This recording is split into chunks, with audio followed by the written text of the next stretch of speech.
আনার গাছ half pruning করলে কি হয় চলেন আজকে আপনাদের আমি দেখাই। রাত করে আপনাদের জন্য ভিডিওটা তৈরি করতেছি।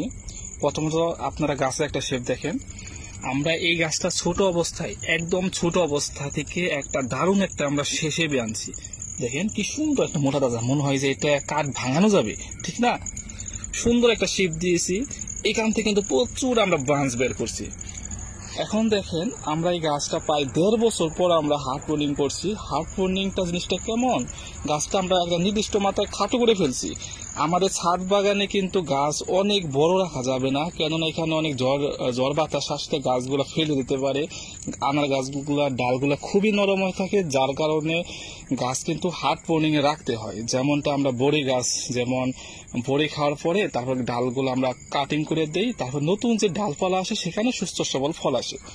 দেখেন কিছুদিন আগে আমরা প্রুনিং করছিলাম, আপনাদের মাঝে আমরা শেয়ার করছি।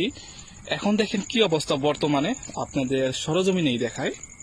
দেখেন নতুন অসংখ্য কিন্তু ডালপালা আসতেছে। দেখেন বন্ধুরা, অসংখ্য ডালপালা আসতেছে।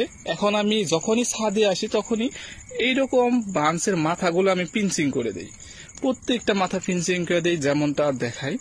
এই যে আপনারা লক্ষ্য করতে পারবেন, এখানে আমি পিঞ্চিং করছিলাম, দেখা যায় এখানে পিঞ্চিং করছিলাম। তারপর দেখেন সাইড বাঁশ দুটি কিন্তু আরো বড় হয়ে গেছে।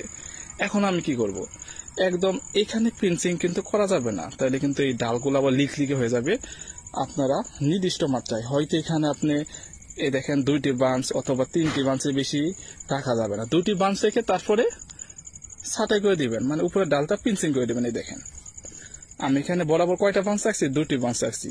তাহলে এটা একদিকে মোটো হবে, নতুন করে আবার শাখা প্রশাখা বৃদ্ধি পাবে। একটা দুটা আপনারা জানতে চান যে আমরা কয়টা বাঁশ রেখে আমরা পিঞ্চিং করবো। মূলত আমি 2টা থেকে 3টা বাঁশ রাখি, তারপরে আমি সব পিঞ্চিং করে দিই।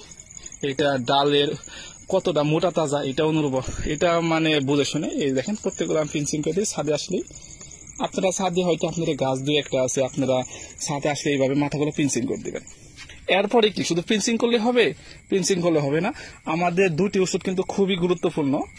যেমন ভিডিওটা লম্বা হচ্ছে, আমরা নতুন পাতা আসলে এই ইমিটাপ এবং এ দেখতে পাচ্ছেন ভাটি মেঘ অবশ্য স্প্রে করব। এটা হলো ভাটি মেঘ, ব্যবহার বিধি লিটারে 1 মিলি।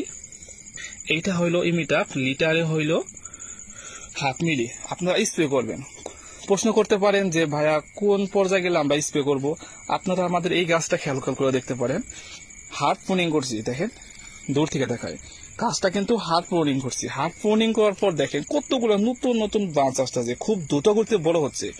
এই পাতা আমার এখন স্প্রে করতে হবে, যদি স্প্রে না করি মাকড় ধরবে, নয় আরো পোকামাকড় ধরে গাছটা নষ্ট করে ফেলবে। যেমনটা এই গাছের পাতা দেখলে আপনারা বুঝতে পারবেন, দেখেন মিলিবাগে কিন্তু আক্রমণ করে ফেলছে। এখন হয়তো আমার ইমিটাপ, রাসায়নিক হিসাবে আমি ইমিটাপ ব্যবহার করলে এটা একবার স্প্রে করলে দূর হয়ে যাবে।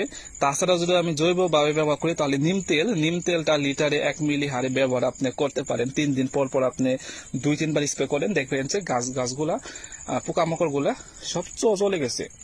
আমি বেশিরভাগ ব্যবহার করে থাকি আপনার ইমিটাপ ব্যবহার করি। গাছটা সময় মতো স্প্রে করা হয় না, যার কারণে দেখেন নতুন নতুন যে পাতা আসছে সেখানে কিন্তু আক্রমণ করতে শুরু করেছে।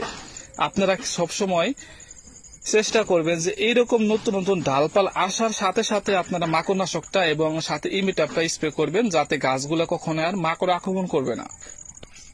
এই দেখেন বন্ধুরা, আমার গাছ সবগুলো প্রুনিং করার পর দেখেন কত সুন্দর সুন্দর ডালপালা আসতেছে, আপনার নিজ চোখেই দেখেন। এগুলো আমি কিন্তু এখন তার স্প্রে করার সময় নাই, রাত হয়ে গেছে। আমি কালকে ইনশাল্লাহ এগুলো সব গাছে একদম স্প্রে করে দিব। স্প্রে করার ভিডিওটা আমি আবার শেয়ার করব আপনাদের।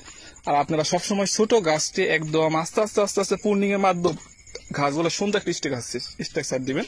যেমন দেখেন আমাদের যত বালতি সেট আপ বলেন, তারপর ড্রাম সেট আপ বলেন, সবগুলো আমরা ছোট গাছ কিন্তু সুন্দরভাবে স্ট্রাকচার দিই। এই যে দেখেন।